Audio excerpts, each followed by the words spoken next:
In this installment of my DayZ videos, there was a guy who decided he'd roll up on me with a shotgun point blank while I was working on my car, which from this vantage point would be to the left of the hunting house that's over there. And amazingly, he completely missed me. I mean, how do you miss a guy point blank with a shotgun? But yeah, this giant retard right here, he's he's trying to pick a fight with me. I guess he wanted to score some really easy high-end loot.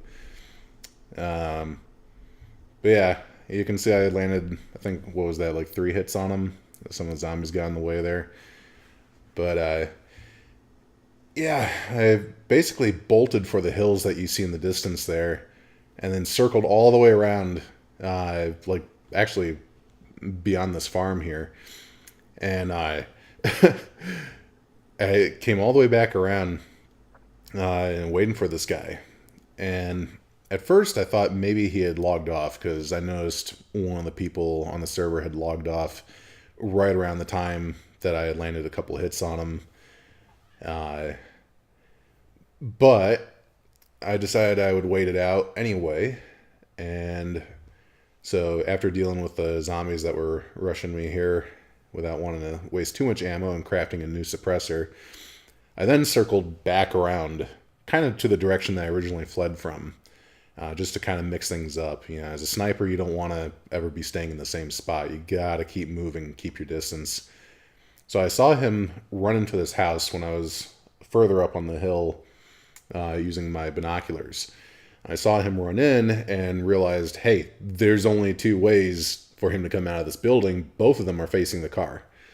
So I'm thinking, okay, I'm going to just come over very cautiously using the tree line as concealment and figure out where exactly he is in this building, if I can even get a shot off.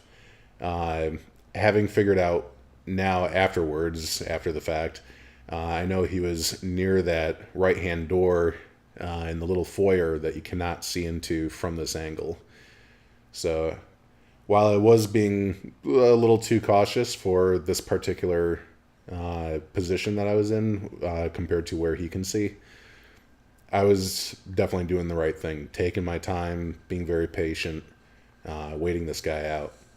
The sun was also starting to get kind of low, and I was thinking maybe I can wait this guy out and let nightfall come, because he clearly didn't have night vision goggles on him, at least not visually, since he was wearing a motorbike helmet.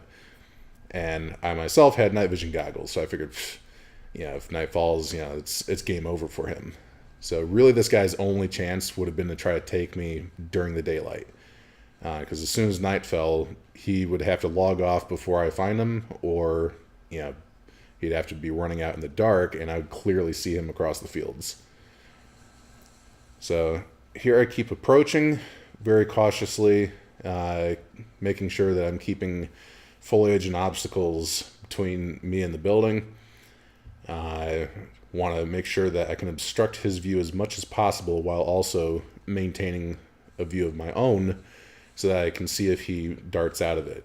Keep an eye on the doors. Kind of figure if he's going to bolt out of the building, he's not going to close the doors behind him. So a good way to figure out if he's still in there is check the doors. So here I'm checking the doors, and it looked like both doors are closed. So I figured, okay, he's probably in there. My biggest concern right now is that he took the Mosin from my car, which is fully kitted up Mosin, with ammo, like a box of 20 in the car. So I'm being really cautious here, thinking this guy's going to try to hit me with my own Mosin. So you can see why I'd be low crawling up here and using this foliage here to my advantage. Amazingly, he did not take it. He actually removed it from the car and dumped it next to the car for some reason. I guess this guy is just really stupid or something. I guess you would have to be a pretty bad player to, when he took a shot at me, I was kneeling by the back left of that car, and he was standing kind of to the right of that little shed that's to the right of the building I'm looking at right now. So, yeah, it's 20, 25 feet.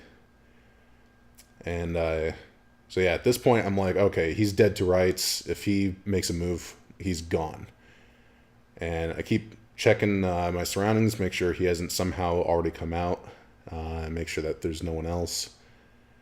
And I eventually catch a little movement in the window, and then just it was a matter of time waiting for him. And there we go.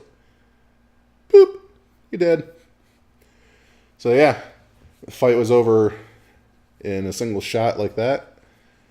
I switched out to my UMP45 here, just in case, because I have had times where I've domed a person and it didn't actually kill them. It just knocked them out temporarily, and then they came to as I was approaching. I've never had anyone get the drop on me as I approach, because I'm usually prepared. My dad taught me, he served in Vietnam, and he's like, yeah, if you have a roll up on someone and you're not sure, put a couple bullets in their head for good measure. So, yeah, this guy should have just been nice.